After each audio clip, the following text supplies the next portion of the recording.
Kim, can you tell the people a little bit about yourself, what you do now, and how you got to where you are? I started a new job with a smaller cybersecurity firm based out of Washington, D.C. called Assured Enterprises. I've got two books coming out this month, two different publishers. Yeah, that sounds tough. It's time for me to produce my own idea.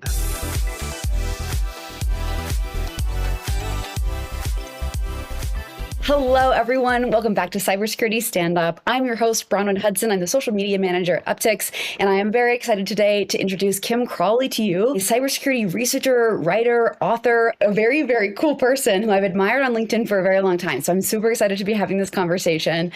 Kim, can you tell the people a little bit about yourself, what you do now, and how you got to where you are? Yeah. Oh, how I got to where I am. That is a long story. I don't want to ever have to go through again what it took for me to get where I am today. Very lucky accidents, but I write about cybersecurity and I also conduct some cybersecurity research. I've had a very unusual sort of career in this industry, and I've worked for a lot of companies that most people have heard of, like AT&T and BlackBerry and Venify and a lot of others over the years.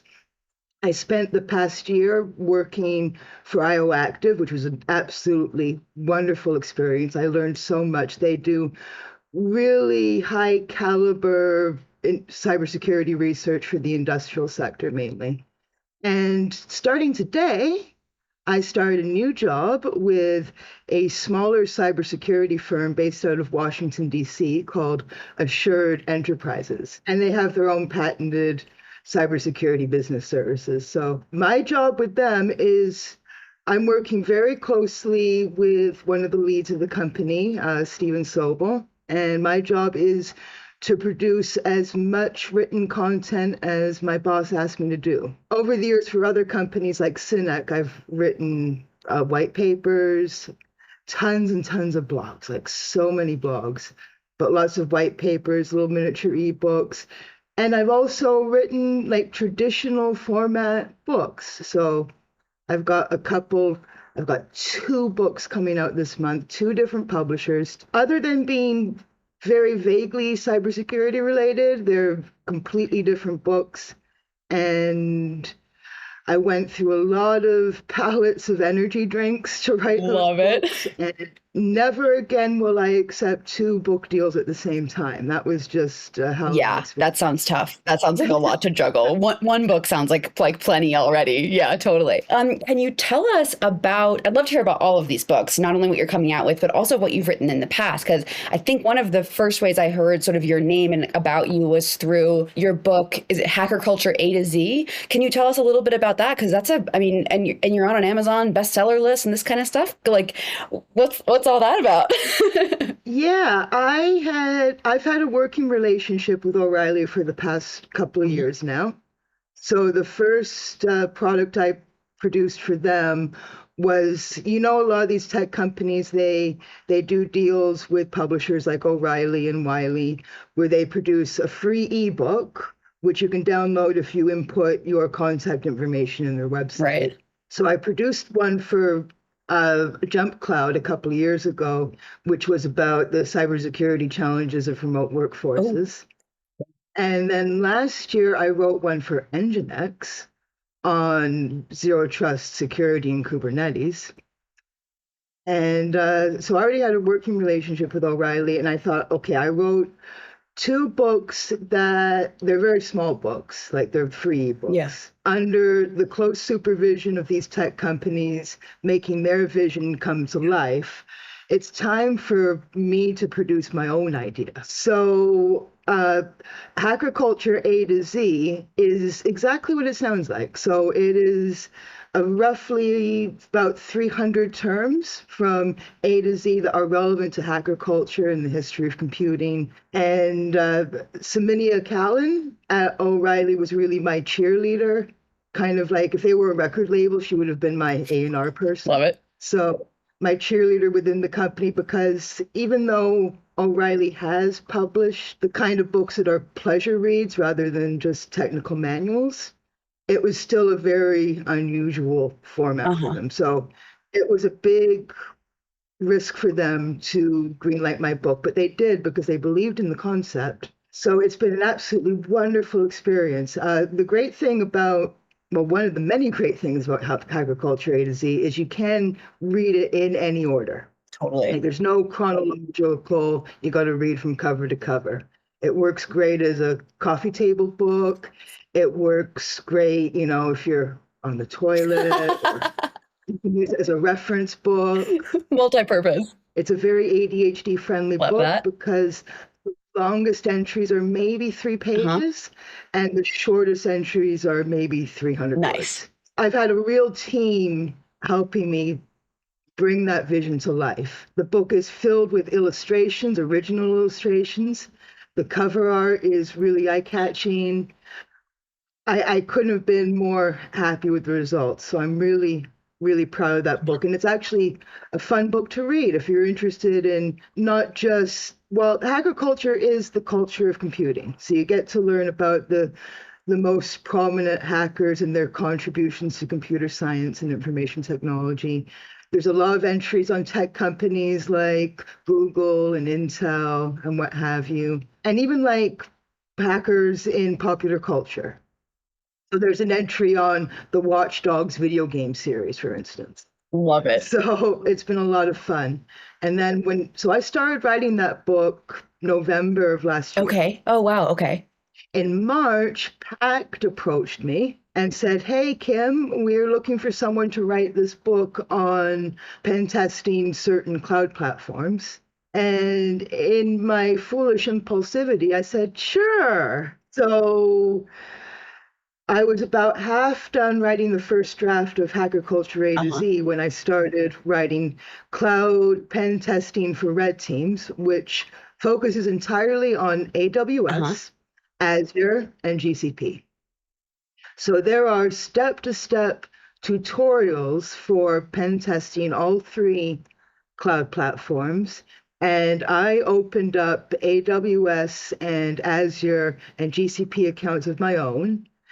And I got to be honest with you, sometimes it was frustrating Sure. when I took someone else's pen testing script and it wouldn't execute properly. So I would have to like try things and reconfigure what I was doing and try again. And I took a lot of video recordings of what I was Awesome. doing at the command line mainly. That was a more frustrating book to write because it is very highly technical. And a lot of care was taken, not just by me, but also by a team of fact checkers. Nice. Like a cookbook, you have people trying out the recipes and making sure that they actually make the food that the recipes say. Totally. So I had that kind of thing for this book where there were several people who tested out all of my step-to-step tutorials with these various pen testing tools to make sure that they all work properly. And because pen testing, cloud environment specifically, it's different. It's different from traditional pen Right. testing. You're not allowed to do whatever you want. I mean, you're never allowed to do whatever you want. There's always a pen testing scope. But you're even more limited in what you're allowed to do because you're in Amazon's playground or Microsoft's playground or Google's playground. So there are a lot of rules that you have to abide by, not just your client's scope. I would love to hear, like you mentioned that, the journey to getting where you are has been a long one full of happy accidents. But I would love to hear just to start off with and kind of like, dig into that journey a little bit. Like you have all these writing skills. You've brought this material to light, but you also have your CISSP, right? Like you have all of these skills. Like how did you get all of them? How did you weave this all together? I studied for and wrote my CISSP exam in the process of writing these. Are you kidding me all at once? Oh my gosh. Oh, so you've just been like really relaxed recently. Yeah, cool. So how did this all start? Well, in the mid 2000s, I started working in remote tech Okay. support. Not remote from home. There was an office that we did this with, but it was for an American ISP called Windstream, which only serves rural communities, Cool. to the best of my knowledge. Uh-huh. So they're third tier. Because a lot of Windstream's customers lived in remote areas, they had a tech support service that not just dealt with network connectivity issues, but also Why can't I log into Windows? Why do I have all this malware and so on? Because it wasn't easy for a lot of people in rural areas to get general consumer IT support. So that I was definitely thrown straight into the fire with that job when I was in my 20s, because I would close on average about 30 tickets a day. Holy moly. Most of them were malware related. So I learned really quickly how to remove all kinds of Windows malware and how to rewrite Windows registry keys if I had to. And this was in the mid 2000s. So, client Windows now is a lot more secure. The defaults are more secure, and Windows Defender is actually pretty good now. But back then, consumer Windows security was an absolute nightmare. Yeah, right. Comparatively. I love how it's a common misconception that ransomware only started existing when Bitcoin debuted in 2009, because that's not true. Yeah, right. Because I saw lots of ransomware in like 2006, 2007, 2008, and it always demanded a credit card number. Gotcha. Sometimes there'd be like 30 or 40 of us at our cubicles working at any given time. And if you walked around the call center, at any given time, you could hear at least one of us say, "No, I beg of you, do not give them your credit card number. We'll take care of this." Because back then, also, ransomware didn't primarily target the enterprise, it targeted consumers. Totally. Right. And now ransomware is completely different. Fascinating, like to just basically be tossed into the ring of fire, though, right? I mean, you were the person who was helping individuals manage these threats that they didn't even probably know were threats to some extent. That's amazing. So after you had that role, what was next after that? How did you take those skills and become an author and write about them? It was a very stressful job. It was so stressful, but I learned so much. The way my writing career started is my late father was a novelist. Oh, wow. Okay.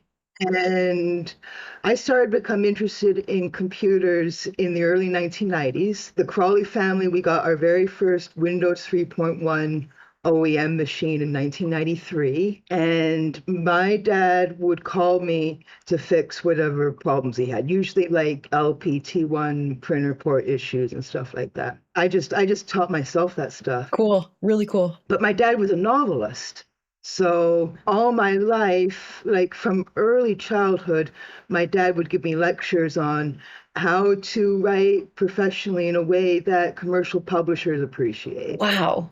His side gig was teaching authors how to become commercially published. Wow. Okay. Amazing. So those two interests kind of eventually coalesced into what I'm doing now. Extremely cool. And I mean, it's really cool to hear that you've been involved with the industry since the early 90s, essentially, to some extent, right? Like since that. I was 9 and I was removing lines from AutoExec.bat. Was I in the industry? I was 9 years old. I was playing around with Windows 3.1. There's a part of me that somehow thinks that counts because if you grew up with it, these things were in your lexicon in this like deep way. I think it does help to some extent with like not being afraid of learning new things, not being scared of the sort of like changing, parameters of the industry itself and like seeing how those things evolve. And I'd also be really curious to hear, from your perspective, like what are the challenges not only for enterprises but for individuals today? I think a lot of defaults in our everyday software aren't as secure as they can be. Mm-hmm. So I'm not a Microsoft fangirl or anything like that, but I do like their corporate initiative to promote secure defaults now. Definitely. And that's really Satya and Nadella's influence there, I think. I think it's very difficult, on the enterprise end, maybe to a smaller extent on the consumer end, but mainly on the enterprise end, it's very difficult for companies to have full visibility into all of their data. Yeah. Because we've got cloud now, and we've got bring your own device policies and we've got remote workers. So all that complicates everything so much more complicated than it was in the 90s. Yeah, totally. And then us consumers too, like we have so many social media accounts, we have so many consumer cloud services, like I use Google Drive a lot. We all use like a plethora of different consumer cloud services, whether we know it or not. So true. So it's very difficult for us as consumers to understand where all of our private and potentially sensitive data could also be. So Absolutely. Yeah. When you're writing these days, I mean, actually, I'd love to hear about the material you have coming out later this month, and I'd also love to hear about like what your intended audiences are. Like who are you writing to in these situations? And yeah, tell us all about what's coming out soon. well, cloud pen testing for red teamers is specifically for people who want to learn how to perform pen testing or mainly vulnerability scanning, but in a broader sense, pen testing exercises on AWS, Azure, and GCP. I wrote that book very carefully so it was accessible to people who are new to pen testing, as well as accessible to people who have a lot of experience with traditional pen testing, but not with cloud pen testing. Gotcha. Okay. Hacker culture A to Z has a much broader audience. It's anyone who is curious about computer technology and the history and the culture of computing, which I'm very passionate about. Awesome. I love it. With hacker culture, A to Z, I feel like the individual is definitely your audience there. But for enterprises, I mean, I feel like a lot of folks who might have jobs that are in the infosec industry, this book might be very applicable to them as well. It would be great to have a hacker culture glossary right next to me right now that I could flip through in certain situations. That would be fantastic. I'd love to hear too about in the scope of your career, because you've had such an interesting time, especially over the last couple of years. If you could go back in time, 5 years, 10 years, is there something that you would do differently? Is there advice that you'd give to your younger self that could be applicable for folks who are coming up in the industry today as well? I don't think, as far as being a cybersecurity blogger is concerned, I don't think things are much different than when my career took off around 2016 or so, except maybe the platforms have changed a little bit. Okay, interesting. So I Tripwire was the very first tech company that started paying me for my work, and that started around 2016. And to get to that position, I was writing about cybersecurity on Medium for a few years, and I was making no money back then, and I was just very, very consistently tweeting my Medium articles. Awesome. And eventually, it takes a lot of persistence. Eventually, it led to Tripwire taking a chance on me. And then once one tech company starts paying you for your work, then you've got your foot in the door. So true. So 2017 is when I started working with AlienVault. They later on got bought by AT&T and became AT&T Cybersecurity. And I started working for Cylance, which eventually was bought by BlackBerry. I started getting gigs with Venafi. I did a little bit of writing for Kaspersky. Nice. So many companies that really you need to look at my LinkedIn or look at my Linktree or do a Google search on me and to really take account of everything. But there were times when I was, especially like around 2019 or so, when I was producing freelance work for maybe about 6 companies at a time.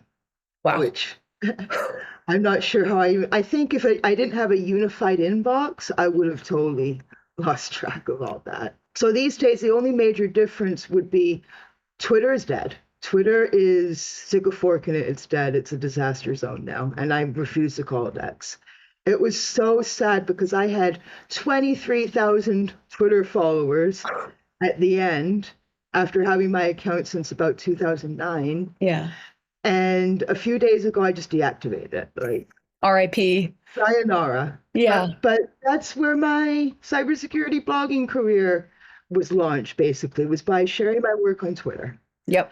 So it was really, really hard for me to let go, but things have gotten really, really bad there. So the platforms are different. So don't promote your work on Twitter now. Promote it on LinkedIn. If you're going to promote your work somewhere and you don't have any companies paying you for your work yet, like back when I started, it was like Medium or Blogspot, or you set up your own WordPress blog with the option Now there's Substack.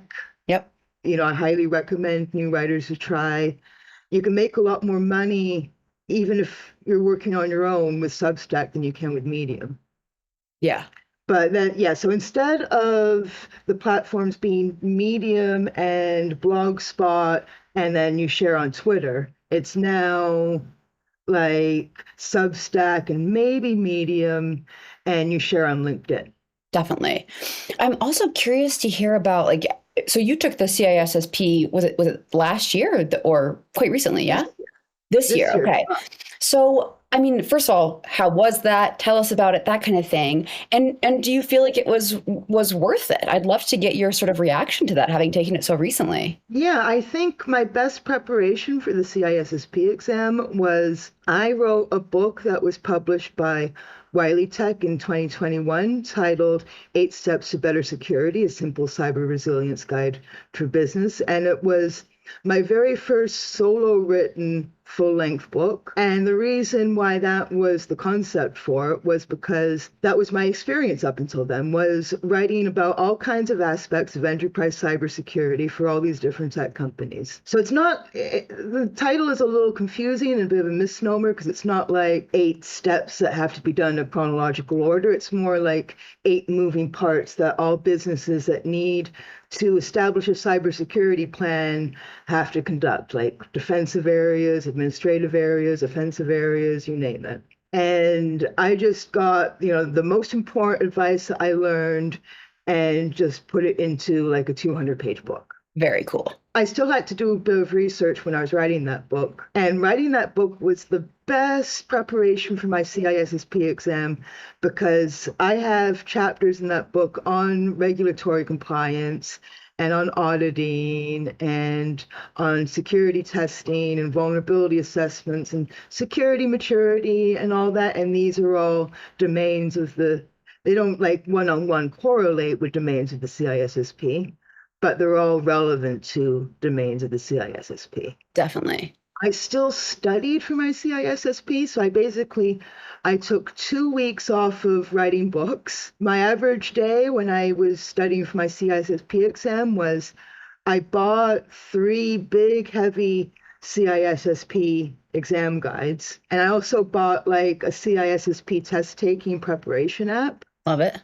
I would just sit in bed and I'm going to read these 2 chapters today, and I'm going to do these quizzes and yada, yada, yada. And I basically just kind of cram studied like 5 or 6 hours a day, Epic. every day for 2 weeks. Wow. I mean, that's a really cool. And I think I'm a little relieved to hear that because I think there are a lot of folks who, I mean, it's really cool to hear that like writing a book was great preparation for the exam, but I just think a lot of folks don't have time to write a book as well.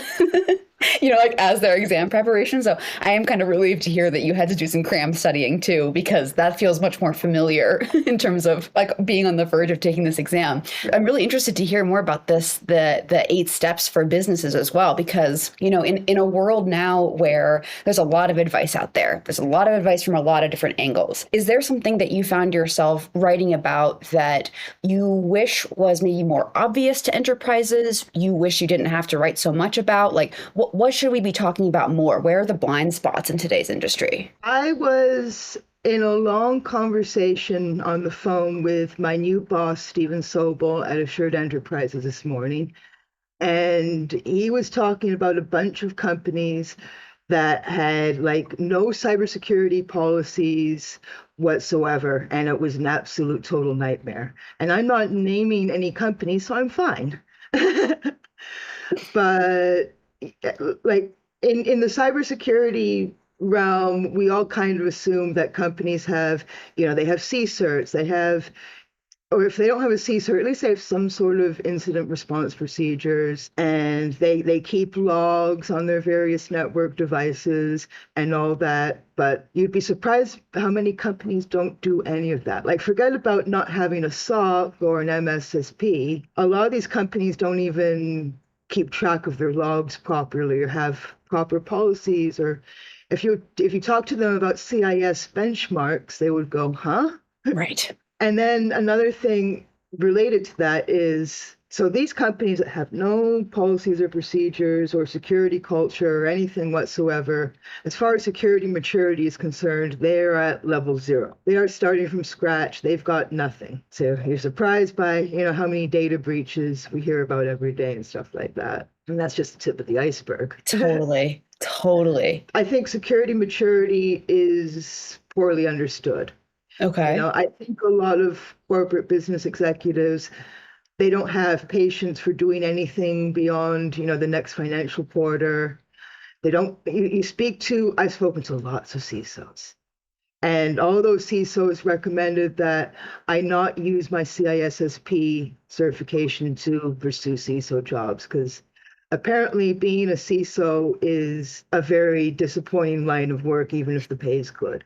Because the theme seems to be you get blamed for the security problems that the company has, but you're not given the security budget to prevent those problems or remedy them. So lose, yeah, lose. Yeah. I prefer less stress in my life now, so I'm not even gonna think about ever being a CISO. I like writing. The biggest misconception is that you can have the benefits of a lot of security maturity with very little money spent and doing very little work. And that's not true. Like, security maturity takes years and years and years to develop. Yeah. A lot of pen testing. And in fact, if you don't have much security maturity at all, you shouldn't be pen testing in the first place. Vulnerability assessments that aren't gonna necessarily mess with them. You shouldn't be simulating cyber attacks in a network where the company has no security maturity. That's just a disaster, right? Totally. You can't even start pen testing until you've had a good cybersecurity program and a cybersecurity team for a few years. Definitely. So that's another big misconception, right? So a lot of the times vulnerability assessments are confused for, more holistic penetration tests, which often involve physical security and social engineering and stuff like that. There are some companies that do security really well, but there are so many companies where the people with the technical knowledge and expertise, their plans and their ideas and their recommendations never get materialized because the CFO never gives them the budget for it. Yeah. So I think that's one of the biggest problems, definitely. I think my next question on that is because I completely agree with you. I think that even if an organization does, let's say they know they should be doing cybersecurity better in a vague way or even at all. I just feel like we're missing something between sort of like folks who are in the industry and like everyone else to some extent around like how big of a priority this really is and how much budget needs to be allocated. Do you have any thoughts on that, or like how we can communicate on sort of a broader basis, like that this needs to be top of next year's budget? I keep on my local hard disk, I always keep copies of the IBM cost of a data breach report, sometimes the Verizon DFIR report as well. And there are lots of other tech companies that also produce really useful reports, but those are my two favorites. Especially the IBM cost of the data breach report has been very useful to me over the years because it is full of specific dollar figures. So thanks to the IBM cost of a data breach report, in my writing, I can say the average data breach now costs organizations over $4 million. So that you have to talk to these corporate people in their native tongue, which is dollars and cents, because that's all they care about is money. I'd love to hear basically about, that's a really good tip and sort of speaking the same language of business for enterprises. But for individuals, do you also have like a tip or some sort of like key piece of information you wish that, your friends knew, like something that you wish was in the greater consciousness about cybersecurity? Yeah, I would say pause for a second before you agree to share your personal information with any companies online. It is so tempting ever since the GDPR took effect in 2018, the web has been full of pop-ups about cookies, and there's no standard for what those pop-ups look like. And very often they're deliberately designed to get the user to just be, yeah, yeah, give me all the tracking cookies, yada, yada. And it's so tempting. And I've done it myself to like see EULAs and cookie notices and stuff like that and just want to click them away. Yeah. I would say pause for a second, read them carefully. I will take the 2 or 3 seconds of effort to say reject all tracking cookies, for instance. Yeah. These companies really cared about customer privacy, and I don't think they don't really. But if they really did, there would be a unified web browser setting that said no tracking cookies, please. Right. Your best sometimes maybe just use Tor browser. Oh yeah, fair enough. Yeah. But unfortunately, that can make JavaScript difficult sometimes. And I think a lot of people don't even know what the Tor browser is. Like they've never heard of it. They're like, it's Safari or bust, But ultimately, like I tell consumers, there are little things that you can do to improve your own personal cybersecurity, but unfortunately, a lot of it is not in your hands. True. And sometimes you're forced to share your personal information with these entities. So there's always some degree of risk. And when your data is out of your hands and it's on some external web server somewhere, you don't really have control over it anymore. Yeah. And that means that the organization has the responsibility. And so we have to emphasize that too, for sure. Yeah, I agree. Absolutely. Yeah, definitely. Kim, I happen to know that there's like a bunch of cool things about you. Like obviously looking at the sort of background in your screen, I can see so many interesting things that I would love to hear all about. Can you tell our audience like maybe a couple of things that we should know about you that are like maybe not, more personal. You can keep it however personal you want, but you're a really cool person. Like, can you give us a little insight? Yeah.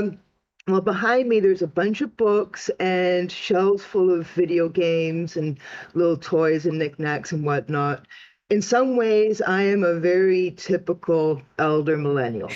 Yes. So I like my pop culture. I don't believe that, you have to let go of childish things when you reach a certain age or anything like that. I like my toys, and we all like our toys and stuff. And we're a much more fun generation than the generations that came before us, I think.